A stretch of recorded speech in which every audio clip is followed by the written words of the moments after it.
Hello, we're back with Professor Kevin Starr talking about Catholic history in America.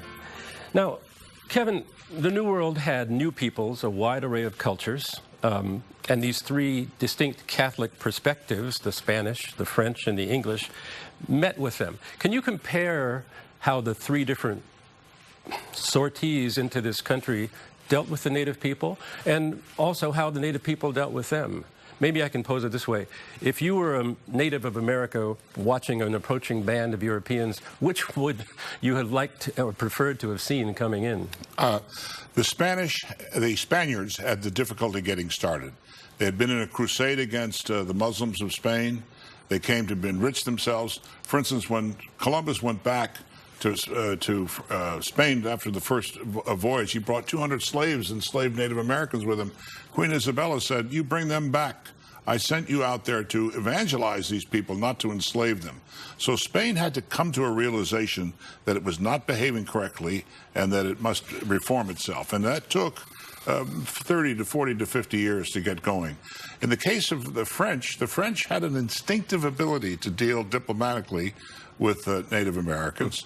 And in fact, the first tribes encountered along the maritime provinces to this day are Catholic. The Micmacs, for instance, or the St. John's. And in the case of the Hurons, you had a whole conversion of a whole people, the Hurons, who were... The Huron nation, remind me, New York State? New York and Canada, along the Canadian border, on both sides of the border. And they were, of course, devastated in 1649 by the Iroquois invasion. Came in, and you had the North American martyrs, all those Jesuit missionaries, brothers, Donés, who were executed. So I would say the Spanish had to learn it. The French understood it better. The Spaniards also had trouble having women come over, Spanish women to come over, and over time, through Christian marriage, through Catholic marriage, a new race is born, a mixed race. Say, for instance, in New Mexico, by the time of the 1830s and 40s, you have 60,000 people who are the laity. They are, and I look at the Santoses, their religious art, as a way of looking into that Catholicism of theirs, which blended Hispanic and indigenous forms. This is of interest because these expeditions are principally males, these Yes. French, Spanish, and English, but some may include females. But I believe there's difficulty getting women and wives into the colonies or the expedition. Yes. So how was that solved? Well, it's solved by the time we developed the Mexican people. In the 18th century, De Anza, for instance, Colonel De Anza is capable of bringing them up from Tucson into California for settlement in the mid-1770s. In the case of France, there was initially an idea that we could educate the Native Americans and have a mixed race to develop. And then later, Louis XIV and his minister Colbert also set up a program, Daughters of the King, in which young women from farms who were second, third daughters, without dowries, who otherwise would have had to have a Cinderella life working for their older sister, could then go out to Canada and marry. And within 100 years, you have the creation of the great French-Canadian people.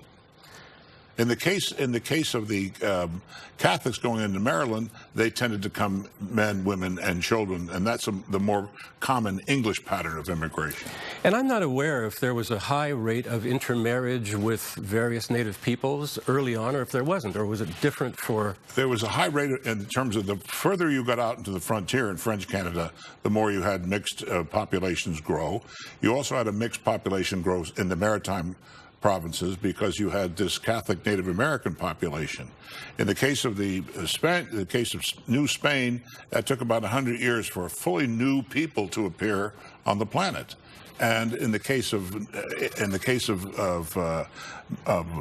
Maryland, they were Anglo-Americans from the beginning, men, women, and children.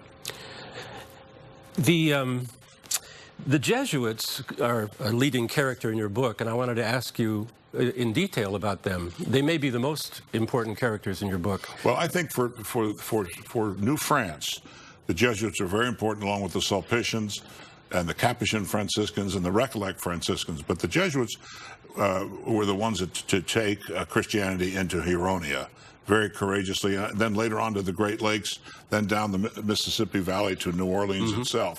You also have diocesan clergy, Sulpician diocesan clergy teaching in seminaries, and you have the Parish Foreign Mission Society. In the case of New Spain, it's almost exclusively a Franciscan missionary effort. From Florida to Texas to New Mexico to Arizona, which of course Arizona was an exception. They come up from Mexico. Father Kino, Eusebio Kino, found Xavier del Bac in 1700, and the Jesuits are in Baja. Once the Jesuits are suppressed, Baja is turned over to the Franciscans and Dominicans, and of course the Franciscans take over California. And the Jesuits play a major role in the English Catholic settlement on the eastern seaboard, do they not? Absolutely. At the time of American independence, 24, 25 priests in North America, in the what then becomes the United States, each one is an ex-Jesuit. Now, why ex-Jesuit?